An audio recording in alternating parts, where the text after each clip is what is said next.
নমস্কাৰ জিএনআৰচি মেডিটকৰ আন এটা খণ্ডলৈ মই প্ৰণয় বৰদলৈ আপোনালোকক জনাইছোঁ স্বাগতম। আমি এই যিটো অনুষ্ঠান কৰি আছোঁ এইটো আচলতে জিএনআৰচিৰ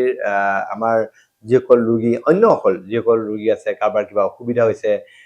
স্বাস্থ্যজনিত সমস্যা হৈছে এই সমস্যাসমূহ আঁতৰ কৰাৰ কাৰণে এই পদক্ষেপটো লোৱা হৈছে। আমি আজি আমাৰ এই বিশেষ যিটো জিএনআৰচি মেডিটক তালৈ আমি আজি উপস্থিত আছে জিএনআৰচিৰ এগৰাকী আগশাৰীৰ চিকিৎসক তেখেতে ৰেডিঅ'লজিষ্ট আমাৰ সৈতে আছে ডক্টৰ ফিৰদৌছ আহমেদ। নমস্কাৰ, মই ডক্টৰ ফিৰদৌছ। মই ৰেডিঅ'লজি আৰু ইণ্টাৰভেনশ্যন ৰেডিঅ'লজিৰ চিনিয়ৰ কনচালটেণ্ট। মই এতিয়া ডক্টৰ এই কথা জানিব বিচাৰিছোঁ যে আমাৰ চিকিৎসা বিজ্ঞানত এতিয়া আপোনাৰ লাহে লাহে লাহে যথেষ্ট অত্যাধুনিক চিকিৎসা পদ্ধতি আহি গৈছে বহুবিলাক। ৰেডিঅ'লজি যিটো তাত আপোনাৰ বহুত এডভান্স হৈছে। এতিয়া মানুহে এতিয়া আগতকৈ মানুহৰ যন্ত্ৰণা কমিছে, মানুহৰ সমস্যা কমিছে, ৰেডিঅ'লজি হয়। এই যিটো ইণ্টাৰভেনশ্যন যিটো ৰেডিঅ'লজি সেইটো কি বস্তু, কি কথা, সেইটো অলপ বুজাই দিব নি আপুনি? মানে সাধাৰণতে আমি ৰেডিঅ'লজি বুলি ক'লে চবে গম পায় যে ৰেডিঅ'লজি যদি পেটৰ বিষ হৈছে বা আপোনাৰ ক'ৰবাত ইঞ্জুৰি হৈছে, হাড় ফ্ৰেকচাৰ হৈছে বুলি যদি আমি চাব লাগে তেতিয়া এক্সৰে এখন কৰি লওঁ বা আল্ট্ৰাচাউণ্ড কৰি লওঁ, পেটৰ বিষ হৈছে বা মগজত যদি কিবা হৈছে আমি চিটি স্কেন বা MRI, সেইটো হ'ল ৰেডিঅ'লজি। তাৰমানে ইমেজিং কৰি আমি বেমাৰটো আমি চিনাক্তকৰণ কৰিব লাগিব। এক্সৰে যে কৰোঁ সেইবিলাক চব ৰেডিঅ'লজি, সেইবোৰ ৰেডিঅ'লজি মানে এইটো ইমেজিং। এতিয়া আমি যদি আজিকালি কি হৈছে আমি ইমেজিঙৰ সহায়ত আমি ইণ্টাৰভেনশ্যনেল ৰেডিঅ'লজি যোনটো কয় মানে ইমেজিঙৰ সহায়ত আমি যদি ট্ৰিটমেণ্ট কৰোঁ, আমি ডায়েগনচিছো কৰোঁ, লগত আমি ট্ৰিটমেণ্টো কৰিব পাৰোঁ। তো ট্ৰিটমেণ্ট কৰিলে আমি পিন হল এটা দি আপুনি ট্ৰিটমেণ্টটো কৰিব পাৰে। ইয়াত কোনো কটা চিঙা নাই। পিন হল এটা কৰি আপোনাৰ কেথেটাৰ ভৰাই বা নিডল এডাল ভৰাই আমি ট্ৰিটমেণ্টটো কৰিব পাৰোঁ। চ' এইটো ইণ্টাৰভেনশ্যনেল ৰেডিঅ'লজি এটা ইমেজ গাইডেন্স ট্ৰিটমেণ্ট, পিন হল ট্ৰিটমেণ্ট। এতিয়া আগতে যেনেকে আপোনাৰ কোনোবা এজন পেচেণ্টৰ যদি পেটৰ ভিতৰত ষ্টনে হ'ল বা কিবা হ'ল, আগতে পেটটো পুৰা কাটিবলগীয়া হয়। আজিকালি পিছত লেপাৰস্কপি আহিলে আহি পেলাই তাৰপৰা এটা সৰু ফুটা এটা কৰি বস্তুটো উলিয়াই আনে, ষ্টন উলিয়াই আনে। ঠিক সেইদৰে আপোনাৰ অন্যান্য বেমাৰৰ ক্ষেত্ৰত এই যিটো ইমেজিং চিষ্টেম আছে সেই চিষ্টেমটো কিদৰে ট্ৰিটমেণ্ট কৰা হয়? ধৰক কাৰোবাৰ কেঞ্চাৰ হৈছে বা অন্য ৰোগ হৈছে, কেনেকে ট্ৰিটমেণ্টটো কেনেকে হয়? এতিয়া ইণ্টাৰভেনশ্যন ৰেডিঅ'লজি কৰি আমি যেনেকে ইমেজিং সহায়ত আমি কেঞ্চাৰ যদি এজন পেচেণ্টৰ যদি লিভাৰ কেঞ্চাৰ হৈছে, ছাপ'জ লিভাৰ কেঞ্চাৰ হৈছে, লিভাৰ কেঞ্চাৰৰ আপোনাৰ যদি লিভাৰতে সীমাবদ্ধ হৈ আছে আৰু তাৰ পৰা কোনো স্প্ৰেড হোৱা নাই, তেতিয়াহ'লে আমি টিউমাৰটো ট্ৰিটমেণ্ট কৰিব পাৰোঁ। সাধাৰণতে কি হয়, লিভাৰ কেঞ্চাৰটো আপোনাৰ যোনটো হেপাট'চেলুলাৰ কাৰ্চিনোমা বুলি কয়, বহুত কমন হয়। সেই টিউমাৰটোৰ ব্লাড চাপ্লাই থাকে আপোনাৰ, মানে লিভাৰৰ ৰক্তনলী কিছুমান আছে য'ত মানে টিউমাৰটোকে চাপ্লাই কৰে। এতিয়া টিউমাৰটো চাপ্লাই যিহেতু কৰে, আমি যদি এই টিউমাৰ চাপ্লাই কৰা যোনডাল নলী আছে তাত গৈ যদি আমি মেডিচিন এটা দি দিব পাৰোঁ, তেতিয়াহ'লে লোকেল থেৰাপি হয়, তাৰমানে আপোনাৰ লোকেল কেম'থেৰাপি হয়। আৰু লগত আমি নলীত যিকেইডাল চাপ্লাই কৰে সেইকেইডাল আমি ব্লক কৰি দিওঁ। কিছুমান মেডিচিন আছে যে আমি কেম'থেৰাপিও দি লওঁ, তাৰপিছত নলীডালো ব্লক কৰি দিওঁ। দুটা মানে আপোনাৰ প্ৰিন্সিপালত কাম কৰে। এটা হ'ল যে কেম'থেৰাপিটো সোমাই থাকে বহুত দেৰিলৈ, আৰু আপোনাৰ যিটো কেঞ্চাৰৰ ব্লাড চাপ্লাই সেইটো বন্ধ কৰি দিওঁ, তাৰমানে ইস্কেমিক নেক্ৰচিছ হয়। এতিয়া যিটো ইমেজিং তাৰমানে তাৰ ফলত এনেকুৱা এটা সুবিধা হৈছে, হয়তো ধৰক আপোনাৰ ক'ৰবাত কিবা ঘাঁ আছে শৰীৰৰ ভিতৰত, ঘাঁটো আপুনি দৰৱটো খালে, দৰৱটো গোটেই বডিটোত গ'ল, তাত অকমান কিবা গ'ল, কিন্তু আপুনি যেতিয়া ইমেজিং এয়া হ'ব তাত পিন পইণ্টলি সেই বেড পাৰ্টিকুলাৰ ঘাঁটোত গৈ আপুনি হিট কৰিব পাৰে। যদি কেঞ্চাৰ হয় তেতিয়াহ'লে কি হয়, আপুনি যদি মেডিচিন খায় কেম'থেৰাপি, আপোনাৰ খুব চাইড এফেক্ট হ'ব, আপোনাৰ বমি হ'ব, মানে আপোনাৰ দুটামান দৰৱ খাই বহুতে মানে বাদ দি দিয়ে, নোৱাৰি আৰু, বা ভেনাছত যদি চুলি সৰি যায়, মানে চিষ্টেমিক যিটো আপোনাৰ কমপ্লিকেশ্যন হয়, চাইড এফেক্টছ হয় বহুত হয়। তো এতিয়া কি হৈছে, আপোনাৰ যদি আমি লোকেলি দি দিওঁ তেতিয়াহ'লে তাৰ আপোনাৰ চাইড এফেক্টছ বিলাক কমি যায়। আৰু আজিকালি আপোনাৰ লিভাৰ কেঞ্চাৰত যিটো ট্ৰিটমেণ্ট, চাৰ্জাৰী কৰি যদি আমি টিউমাৰটো গোটেই গুচাই দিওঁ আৰু আমি যদি কেম'থেৰাপি দি যোনটো এম্বলাইজেশ্যন কৰোঁ, ব্লক কৰি দিওঁ, সেইটোত যিটো ৰিজাল্ট হয় অলমষ্ট এট পাৰ, মানে আপোনাৰ চাৰ্জাৰী নিচিনাই ট্ৰিটমেণ্টৰ আপোনাৰ তেওঁৰ প্ৰগনচিছ হয়। এতিয়া মোক এটা কথা বুজাই দিয়ক, ধৰক ছাপ'জ ব্ৰেষ্ট কেঞ্চাৰ হৈছে, ব্ৰেষ্ট কেঞ্চাৰ আমি কেম'থেৰাপি কেম'থেৰাপি দিওঁ, কেম'থেৰাপি দিয়ে আপোনালোকে, কিন্তু এইটোত যিটো ইমেজিং তাৰ সহায়টো কৰিব পাৰি নেকি তাৰ ট্ৰিটমেণ্টটো? সহায়তো কৰিব পাৰি হা। কিন্তু এক্সিছনটো বেষ্ট হয় আপোনাৰ যদি এক্সিছন কৰি ওচৰৰ পাজৰে যিখিনি নোডছ আছে এইবিলাক যদি ৰিমুভ কৰি বেষ্ট হয় আজিকালি আমি কিছুমান মানে আপোনাৰ থাৰ্মেল মানে হিট যোনটো আপোনাৰ এই ৰেডিঅ' ফ্ৰিকুৱেঞ্চি এবলেশ্যন বা মাইক্ৰৱেভ এনেকুৱা ধৰণৰো ট্ৰিটমেণ্ট আছে যে আমি নলী এডাল ভৰাই টিউমাৰটোত লৈ তাৰপিছত আপুনি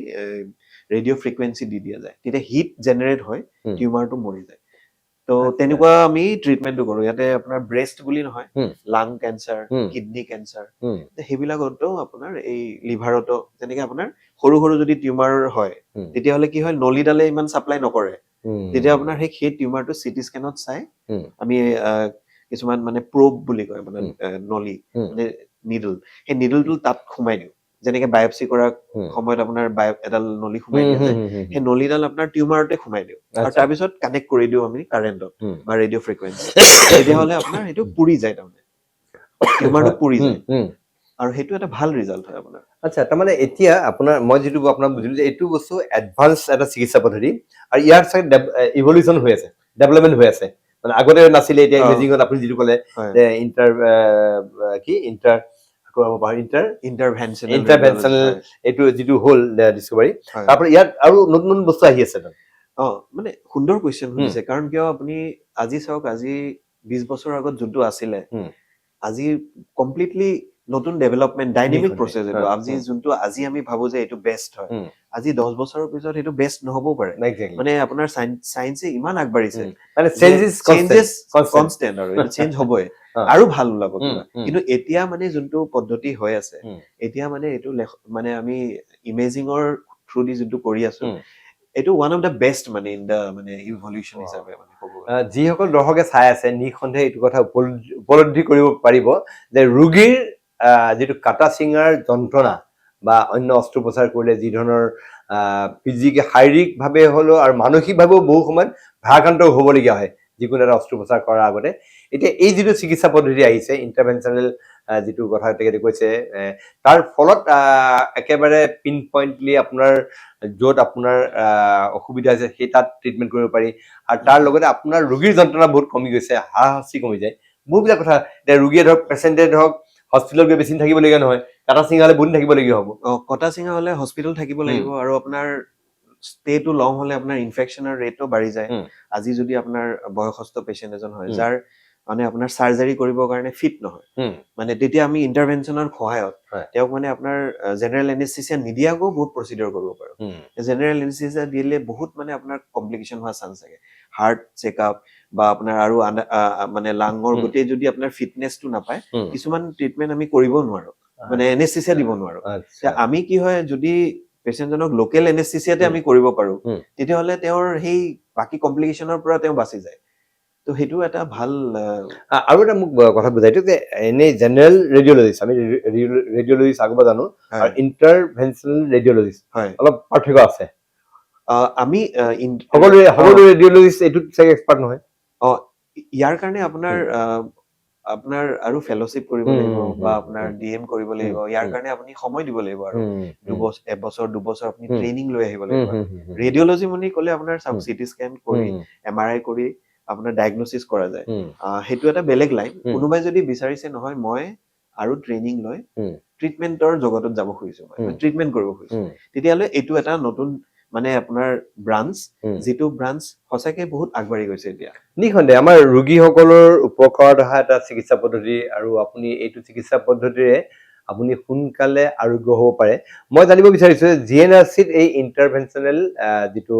ৰেডিঅ'লজি আৰু কি কি ব্যৱস্থা আছে তাত এজন পেচেণ্টে আহি পেলাই অসুবিধা নোহোৱা কি কি তাৰ সুবিধা ল'ব পাৰে কেনেকুৱা ধৰণৰ ব্যৱস্থা কৰিছে আপোনালোকে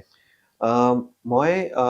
ৰেডিঅ'লজি কৰি তাৰপিছত মই ট্ৰেইনিং ল'ব গ'লো আপোনাৰ চেন্নাইত তাত মই নিউৰো তাৰপিছত পেৰিফেৰেল গোটেই ইণ্টাৰভেনশ্যনৰ ট্ৰেইনিং ল'লো তাৰপিছত মই টাটা মেমৰিয়েলতো গ'লো তাতেও কেঞ্চাৰৰ যিখিনি ইণ্টাৰভেনশ্যন তাতো শিকিলো আৰু বাহিৰতো গৈ মই ইণ্ডিয়াৰ বাহিৰতো গৈ কিছুমান ট্ৰেইনিং ল'লো তাৰপিছত মই GNRCত আহি আমাৰ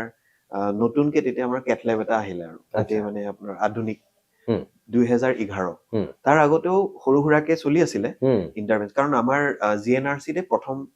কেথলেবটো আহিছিলে য'ত মানে কাৰ্ডিঅলজি বা সৰু সুৰাকে আপোনাৰ এনজিঅ'গ্ৰাফি আমি DSA এইবিলাক কৰিছিল আৰু মই অহাৰ আগতে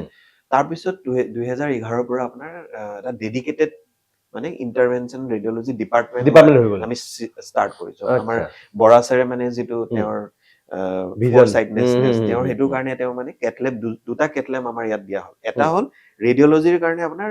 সুকীয়াকে বেলেগকে আৰু মানে আচ্ছা। সেইটো আৰু মোৰ মানে কাৰ্ডিঅ'লজিৰ লগত কোনো সম্ভৱ কানেকশ্যন নাই নাই তেওঁলোকৰটো বেলেগকে হুম। আৰু ৰেডিঅ'লজিৰ কাৰণে সেইটো বেলেগ সেইটো মানে নিউৰ' বা আপোনাৰ চব হুম। কৰিব পৰা হুম। তাৰপিছত আমি ডিপাৰ্টমেণ্ট ষ্টাৰ্ট কৰিলো আমাৰ এক্সট্ৰা বেড থাকে হুম। যেনেকে আপোনাৰ এতিয়া চাৰ্জাৰী ডিপাৰ্টমেণ্ট হুম। নিউৰ' চাৰ্জাৰী ডিপাৰ্টমেণ্ট যেনেকে গ্ৰ' হৈ গৈছে হুম। এইটো এটা নতুন হয় হুম। এইটো আৰম্ভণিতে ইমান ডিফিকাল্ট আছিলে আমি হুম। মানে কি মানুহে গম নাপায় হুম। বেলেগে ৰেফাৰেল কৰে এতিয়া হুম। তাৰমানে লাহে লাহে মানুহবিলাকে পঢ়া শুনা মানে এৱেৰনেছটো বঢ়াৰ কাৰণে হুম। মানুহে এতিয়া ডাইৰেক্টলিও আমাৰ ওচৰত পেচেণ্ট আহে আচ্ছা যে কাৰোবাৰ শিৰাবিলাক ডাঙৰ হুম। হৈ গ'ল হুম। বা আপোনাৰ টিউমাৰ হ'ল হুম। মানে আপোনাৰ গুগল আজিকালি ইনষ্টাগ্ৰাম এইবিলাকত চবতে গম পায় হুম। যে এইটো এটা নতুন ট্ৰিটমেণ্ট আছে হুম। তো আমাৰ ওচৰত ডাইৰেক্টলি কিছুমান পেচেণ্ট নিজে আহে আৰু বহুত আচ্ছা। পেচেণ্ট আমাৰ ৰিফাৰেল হৈ আহে হুম।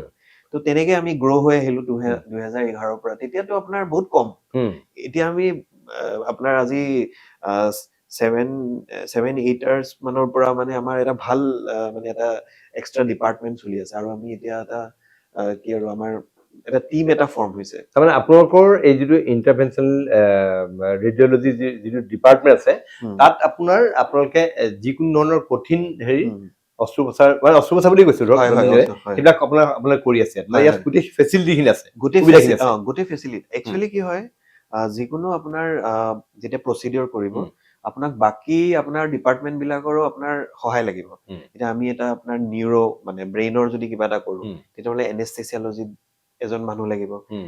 আপোনাৰ আপোনাৰ ক্ৰিটিকেল কেয়াৰ আপোনাৰ এটা আইচিইউ লাগিব হুম। নিউৰ' চাৰ্জাৰী বেকআপ লাগিব হুম। তো তেনেকে আপোনাৰ এটা গোটেই হোল এটা টিম এটা থাকিব লাগিব হুম। চ' এনেকুৱা এখন হস্পিটেলত হুম। যিহেতু সুবিধা আছে হুম। চ' সেইটো কাৰণে আমাৰ মানে অকমান ইজি হয় আৰু আমাৰ সাহস আমি হুম। আমি ডিফিকাল্ট পেচেণ্টটো আমি সাহস কৰিবৰ কাৰণে এতিয়া আপোনাৰ এতিয়া বাহিৰৰ যিবিলাক চিকিৎসালয় আমি সদায় আমাৰ বহুত ৰোগী বাহিৰলৈ যায় অসমৰ হয়, বাহিৰলৈ হয়। আৰু বহুতে গম নাপায় যে সুবিধাবিলাক আমাৰ অ', ইয়াতে উপলব্ধ হয় হয় সেইকাৰণে বহুত ৰোগী বাহিৰলৈ গুচি যায় হয় হয় গতিকে আপুনি ক'ব খুজিছে যে বাহিৰৰ হস্পিটেলৰ সমকক্ষ হোৱাকে ইয়াতো আমাৰ ফেচিলিটিখিনি আছে ফেচিলিটি খিনি গোটেই আছে মই গতিকে কাৰণ হুম। আপোনাৰ চাওক মই ইণ্টাৰনেশ্যনেল আপোনাৰ য'ত পেৰিছ হওক আপোনাৰ জাৰ্মানী তাতেও চালো হুম। আৰু তাৰপিছত আমাৰ ইণ্ডিয়াতো য'ত য'ত বেষ্ট জাগাবিলাক আছে হুম। চেন্নাই হওক বম্বে হওক বা হুম। দিল্লী হওক মেদান্তক তাতেও মই গৈ হুম। আপোনাৰ কিছুমান ৱৰ্কশ্বপ এটেণ্ড কৰিছো আচ্ছা এতিয়া আমি দেখিছো যে নহয় আমিওতো অলমষ্ট তেনেকুৱা ধৰণৰে আমি কাম হুম। কৰি আছো হুম। কিন্তু আমাৰ কামবিলাক এতিয়া তাৰমানে কি হয় আমাৰ কামবিলাক মেবি পাব্লিকৰ ওচৰত হুম। যিমানখিনি যাব লাগিছিলে হুম। এতিয়ালৈ যোৱা গৈ পোৱা নাই গৈ পোৱা নাই এতিয়া সেইকাৰণে মই মানে এইটোৱে আৰু যে কওঁ যে আমিও কৰি আছো আমাৰ ওপৰতো বিশ্বাস ৰাখিব পাৰে তাৰমানে নহয় নহয় মই নিজে এজন সাংবাদিক হিচাপে ময়ো মানে খুব বেছি অৱহিত নাছিলো কথাটো যে এনেকে ইণ্টাৰভেনশ্যনেল ৰেডিঅ'লজিৰ থ্ৰু সহায়ত হয় হয় এনেকে আগবাঢ়িব পাৰি বা চিকিৎসা কৰিব পৰা যায় পাৰি কিন্তু মই ভাবো যে আমাৰ যিসকল দৰ্শকে চাই আছে যে এইটো কথা নিঃসন্দেহে তেওঁলোকে অৱগত হ'ব যে তেওঁলোকে ইণ্টাৰভেনশ্যনেল ৰেডিঅ'লজিৰ সহায় লৈ তেওঁলোকৰ নিজৰ বা আত্মীয়ৰ পৰিয়ালৰ চিনাকি কাৰোবাৰ যদি কিবা ধৰণৰ অসুবিধা আছে সেইবিলাকৰ ট্ৰিটমেণ্ট ইয়াত কৰিব পাৰে আৰু এই বস্তু ডেভেলপিং ইভলভিং আৰু ইয়াত আৰু নতুন নতুন বস্তু আহি আছে নহয় এই গোটেই আপোনাৰ যিটো ইণ্টাৰভেনশ্যনেল হেৰি মই যিটো বুজিলো যে ইয়াত ডেভেলপমেণ্ট হৈ আছে তাত নতুন বস্তু আহি আছে নতুন নতুন আহি আছে এতিয়া চাওক আপোনাৰ আমাৰ এতিয়া জিএনআৰচি খন ষ্ট্ৰোকৰ কাৰণে মানে কি চবে জানে যে ষ্ট্ৰোক হৈছে জিএনআৰচি যাব লাগে কিন্তু বহুতে নাজানে যে ষ্ট্ৰোক বস্তুটো আপোনাৰ সোনকালে যদি আপোনাৰ হস্পিটেলখনত গৈ পায় তেতিয়াহ'লে কিছুমান ট্ৰিটমেণ্ট আছে যে আপোনাৰ ষ্ট্ৰোকটো ডাঙৰ হোৱাৰ আগতেই পেচেণ্টজনক আমি ৰখাব পাৰো মানে সৰু ষ্ট্ৰোক এটা হয় আৰম্ভণিতে তাৰপিছত বহলি যায় মানে মানুহজন মৃত্যুবৰণ কৰিব পাৰে বা পিছত ভেজিটেবল অৱস্থাত গুচি যাব পাৰে মানে আৰু তেওঁৰ মানে পেৰালাইচিছ হৈ যাব বা কিন্তু আমি আজিকালি কি হৈছে আমি এৱাৰ কৰিছো যে কোনোবা যদি ষ্ট্ৰোক হৈছে এতিয়া ষ্ট্ৰোক হলেও গম পাব লাগিব ন আপোনাৰ বহুতে কি গমেই নাপায় ঘৰতে আপোনাৰ চাই থাকে যে কি হৈছে কি নাই হোৱা তাৰপিছত লোকেল এখন মানে ফাৰ্মাচীত গ'ল কিন্তু তেনেকে সময়বিলাক গুচি গৈ থাকে কিন্তু ষ্ট্ৰোক যদি হৈছে যদি এটা চাইডে উইক হৈছে মুখখন বেকা হৈছে বা আপোনাৰ কথা ক'ব পৰা নাই ইমিডিয়েটলি এনেকুৱা এখন হস্পিটেলত যাব লাগে য'ত ষ্ট্ৰোকৰ আধুনিক ট্ৰিটমেণ্ট হয় এই আধুনিক ট্ৰিটমেণ্টটো আমাৰ ইণ্টাৰভেনশ্যন ৰেডিঅ'লজিত আছে কাৰণ কিয় যিডাল নলীৰ কাৰণে ব্লক হয় ষ্ট্ৰোকটো হৈছে আমি সেই নলীডাল অতি কম সময়ত খুলি দিলে ষ্ট্ৰোকৰ যিটো আপোনাৰ পৰিমাণ সেইটো কমি যায় আপোনালোকে তাত ইণ্টাৰভেনশ্যনেল ৰেডিঅ'লজিয়ে হয় আপোনালোকে তাত একদম পুৰা ইণ্টাৰভেন কৰি একদম Inter- পিন পইণ্ট কৰি তাত সোমাই মানে যিডাল ব্লক হৈ গৈছে ৰক্তনলী হয় সেইডাল খুলি দিব পাৰিব কোনো মানে আপোনাৰ উম। মগজ কোনো উম। অপাৰেশ্যন নকৰাকে উম, উম, অস্ত্ৰোপচাৰ উম, কোনো দৰকাৰ নাই আমি সেই কৰঙত বা হাতত এটা বিন্ধা এটা কৰি তাৰ মাজেৰে কিছুমান নলী ভৰাই দিওঁ নলী দীঘল নলী তাৰ দীঘল নলীৰ মাজত সৰু নলী গৈ আপোনাৰ য'ত ক্লট আছে ক্লটটো ধৰি উলিয়াই আনিব পাৰো তেতিয়া কি হয় আকৌ মানে আপোনাৰ ব্লাড ফ্ল' আকৌ আৰম্ভ হৈ যায় তেতিয়াহ'লে আপোনাৰ ব্ৰেইনটো বাচি যায় সেইটো বহুত ডাঙৰ কথা নহয় মানে এইটো সাধাৰণ মানুহে জানিব লাগে সেইটোৱে এতিয়া মানে কি হৈছে ইমান ডেভেলপ হৈছে যে ইমান ইনষ্ট্ৰুমেন্ট ওলাইছে যে এইবিলাক সহজ হৈ পৰিছে মানে আধা ঘন্টা 1 ঘন্টাৰ ভিতৰত আপোনাৰ কামটো হৈ যায় আচ্ছা বেছি সময়ো নালাগে So, সেইটো কাৰণে মানে সেইটো এৱেৰনেছটো বহুত দৰকাৰ মানে ষ্ট্ৰোক হৈছে ৰখি মানে চাই নাথাকিব লাগে ইমিডিয়েটলি এখন হস্পিটেলত যাব লাগে গতিকে দৰ্শকৰ জ্ঞাতত এই কথা ক'ব খুজিছে যে ডক্টৰ ফিৰদৌছ আহমেদ তেখেতে বহুখিনি কথা কৈছে আৰু ইণ্টাৰেষ্টিং কথা কৈছে বহুত জানিবলগীয়া কথা যদি আপোনালোকৰ ভিতৰত কোনোবাৰ এনেকুৱা ধৰণৰ হঠাৎ অহা পৰিস্থিতিত এনেকুৱা আচম্বিত পৰিস্থিতিৰ সন্মুখীন হ'বলগীয়া হয় তেওঁলোকে আপোনাৰ বিলম্ব নকৰি ইয়াত লৈ আহক ইয়াত অত্যাধুনিক সকলোখিনি সা সুবিধা উপলব্ধ হ'ব মই আকৌ এবাৰ সুধিব খুজিছোঁ যে এই মানে কটা চিঙা নকৰাকে আপুনি ক'লে যে এইবিলাক আপোনালোকে সৰু সুৰা সেই মানে শৰীৰত বিন্ধা কৰি হওক বা নলিকা ৰক্তনলীত এয়া দি পেলাই আপোনালোকে ট্ৰিটমেণ্ট কৰিব পাৰে এতিয়া আমাৰ ইয়াত আপোনালোকে কেনেকুৱা কিমান জটিল ৰোগীৰ এনেকুৱা ধৰণৰ অস্ত্ৰোপচাৰ এই ধৰণৰ অস্ত্ৰোপচাৰ কৰিছে আপোনালোকে GNRC ষ্ট্ৰোক যেনেকে আপোনাক ক'লো মই ষ্ট্ৰোকটো দুবিধ মানে এটা হ'ল ব্লক হৈ গ'ল আৰু ষ্ট্ৰোক ইমিডিয়েটলি হস্পিটেলত আহিলে আমি ব্লক খুলি দিব লাগে আৰু আন এটা ষ্ট্ৰোক হ'ল কি আপোনাৰ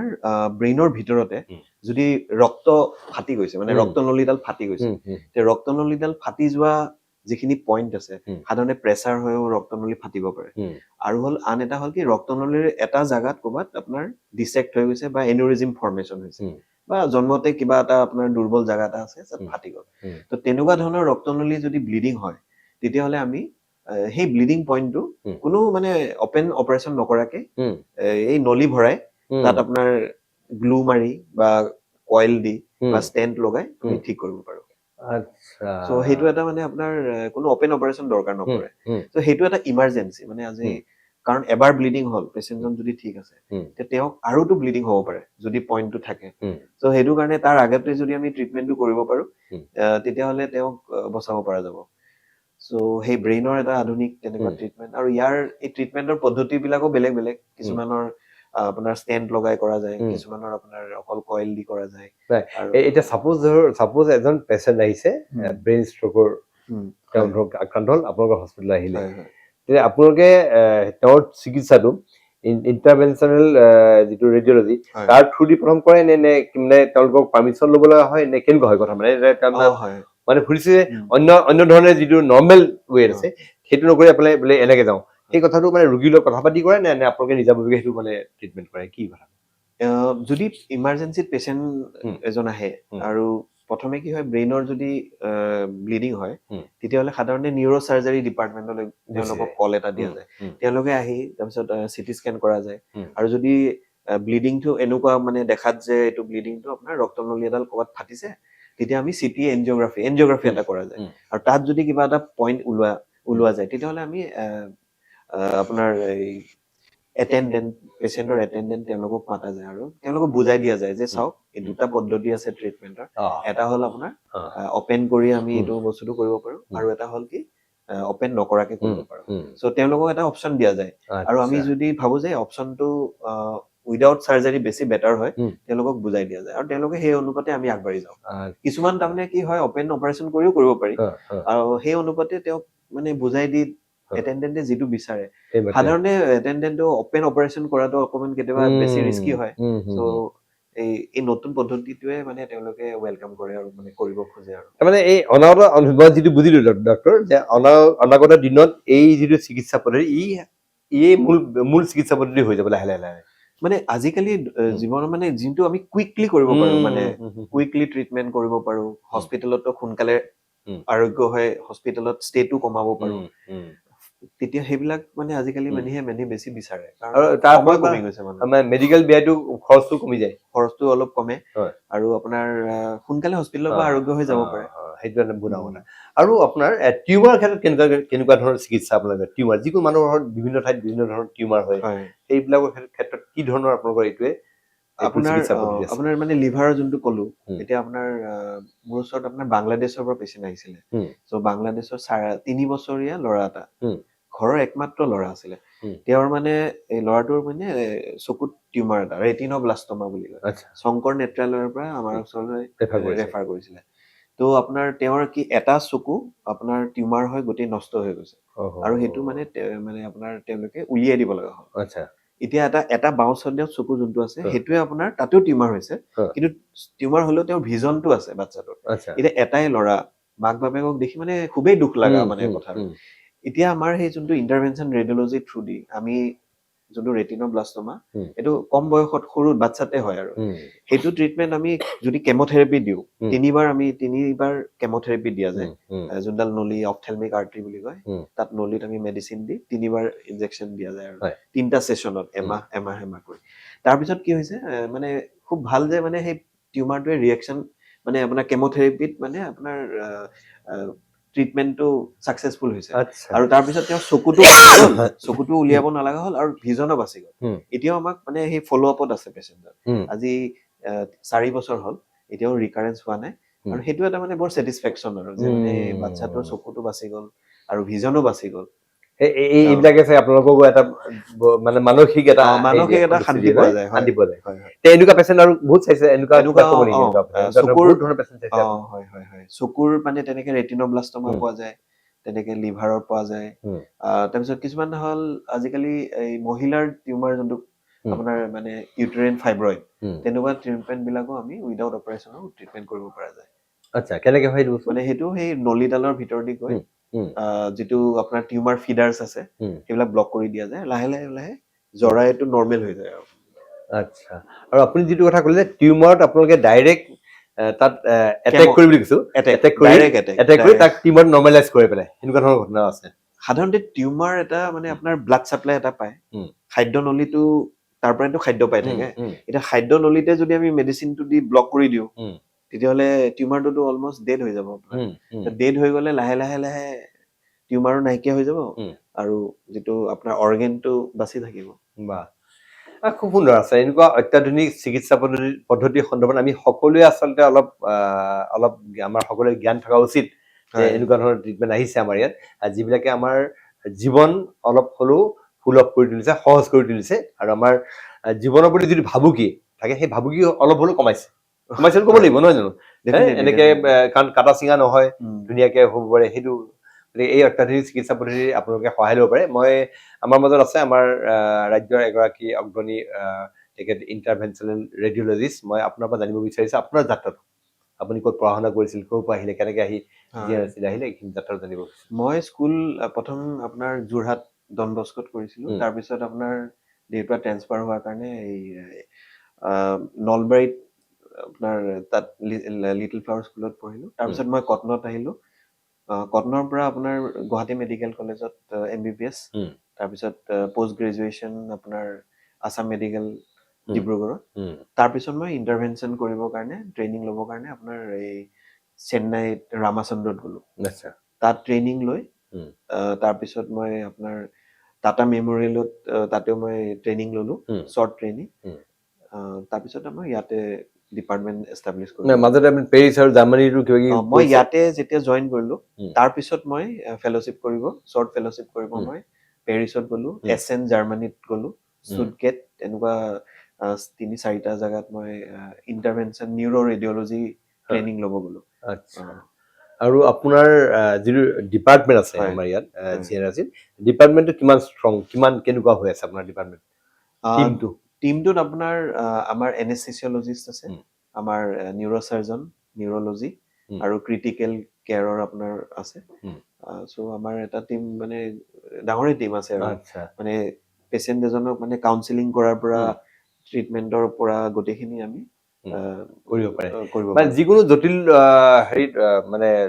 কেছত গৈছো তেনেকুৱা আপোনালোকে ইমিডিয়েট তেওঁলোকক ট্ৰিটমেণ্ট কৰিব পৰাকে আপোনালোকৰ ডিপাৰ্টমেণ্ট সম্পূৰ্ণ সাজু হৈ আছে আমি 24 আৱাৰ্ছ মানে আপোনাৰ 24/7 আমি মানে আপোনাৰ এভেইলেবল থাকো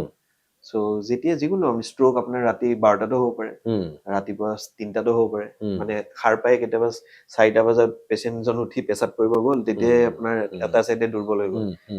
ইমিডিয়েট হস্পিটেলত আহিলে আমি উইদিন হাফ এন আৱাৰত গৈ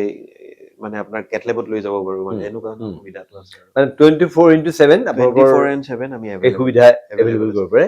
ক'ৰবাত যদি কাৰোবাৰ ষ্ট্ৰক হৈছে ইমিডিয়েট আহিলে আপোনালোকে তেওঁলোকক এই ধৰণে কৰি হয় আৰোগ্য কৰিব পাৰিব। ডেফিনেটলি। আৰু GNRC আপোনাৰ 24 এনে ইমাৰ্জেঞ্চিৰ কাৰণেও মানে বিখ্যাত আৰু সেইকাৰণে আমাৰ ইমাৰ্জেঞ্চিটো অহাৰ লগে লগে আমি ইনফৰমেশ্যনটো পাই যাওঁ, সেই অনুপাতে আমি গোটেইখিনি এৰেঞ্জমেণ্ট কৰি লওঁ। আৰু শেষত আমাৰ দৰ্শকক যিসকলে আমাক চাই আছে GNRC মেডিটক, তেওঁলোকৰ উদ্দেশ্যে আৰু কিবা ক'ব নেকি আপুনি? মই এইটোৱে কওঁ যে আধুনিক ট্ৰিটমেণ্ট আহিছে, আমি এভেইলেবল আছো 24 আৱাৰ্ছ, কিন্তু আচল কথা হ'ল যে আমি যদি বেমাৰটো প্ৰিভেণ্ট কৰিব পাৰো, আমি যদি সেইটো হ'ল চবতকে ইম্পৰ্টেণ্ট ডাঙৰ বস্তু। কথা। আমি খোৱা লোৱা, আমি স্বাস্থ্য ভালে ৰাখা, এক্সাৰচাইজ, সেইটোহে বেছি ইম্পৰ্টেণ্ট। প্ৰিভেনশ্যন ইজ বেটাৰ, মানে আপোনাৰ বেটাৰ দেন কিয়ৰ। আৰু যদি আমি সঁচাকে বয়স হোৱাৰ লগে লগে কিছুমান বেমাৰটো হ'বই মানুহ, কিন্তু আমি যদি ভাবো যে চিমটম যদি সোনকালে ডিটেক্ট কৰো, ইমিডিয়েটলি হস্পিটেলত আহি